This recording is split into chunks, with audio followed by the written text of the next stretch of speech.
Your Hardware Canucks 2014 CES coverage is brought to you by NCIX, Technology Connected.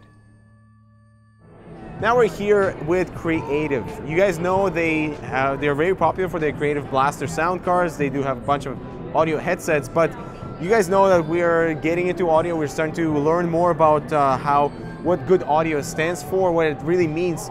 And we came across this very interesting product from Creative. So this is the Creative Soundblaster Roar.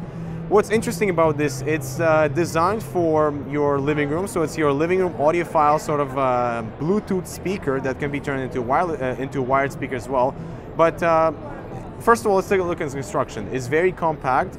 You have this sort of perforated design on the top and on the sides as well. Cigarette smoke's all that's left. Traded my wings in for a string of pearls and a So coming into the body, it is fully perforated, as you can see. It is very elegant, has a chrome accents, both perforation on the side. So we have two high frequency drivers, two passive bass drivers here, and an active bass in the center, providing a 30-degree angle sort of dispersion of the sound. And we did listen to it while it was on the desk, and it provided sort of a very clear and still very loud sound experience in audio. So audio projection is very nice, but it does pack in a lot of functionality. So they are actually focusing a bit on so the high frequency drivers are really crisp and very detailed, and that's what you want to hear. The bass is very tight, very deep, so it doesn't overpower, and it doesn't sort of disturb the mid or the high range. And for a very compact speaker like that, I'm actually very impressed with the sound quality. So on the top here, let's take a look. So this is NFC enabled. You can simply put your phone down there and it will automatically sync up with the device. The three LEDs also indicate the charging, so it will start blinking when it's charging.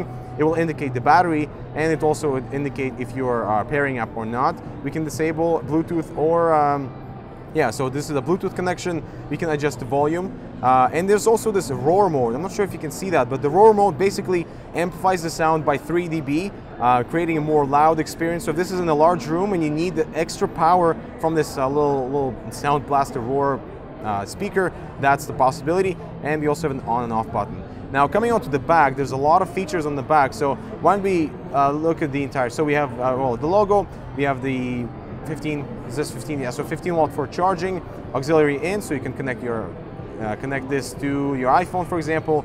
We have DC out, so you can charge your wireless devices, USB, micro USB actually, so you can charge the Soundblaster Roar, or you can actually pass audio through this as well. There's a micro SD card slot, and micro SD card slot will turn this sort of into an MP3. We have controls here, play, pause, pass and rewind, and sort of loop or shuffle those tracks that are micro SD card slot. Now, there is a microphone built into the system, so you can record your conversations. So if you're in a conference call, you can play and pause them as well, and you can mute or unmute the microphone. Now, there's another sort of unique feature that, as you can see here, this is an off, 1 Plus, and LS.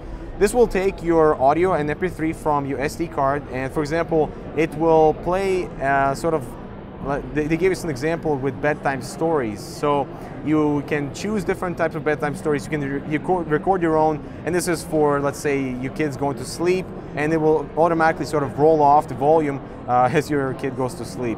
There's also the alarm button, which means that if you're in trouble, let's say, you press the alarm button and it will actually be very loud alarm in case something happens in the household, and you can turn that alarm on or off. Now that's pretty much covers up this Soundblaster Roar, a very impressive little device from Creative. We did hear what it sounds like, and for a Bluetooth device, it sounds very impressive. I was just telling the engineers here that they do really emphasize on the mids and the highs, so they don't over amplify the bass, and the passive and both active and passive drivers, the bass drivers, do a really good job in making sure that this speaker sounds awesome. So guys, thanks for checking out our Creative coverage here at CES 2014, and don't forget to subscribe.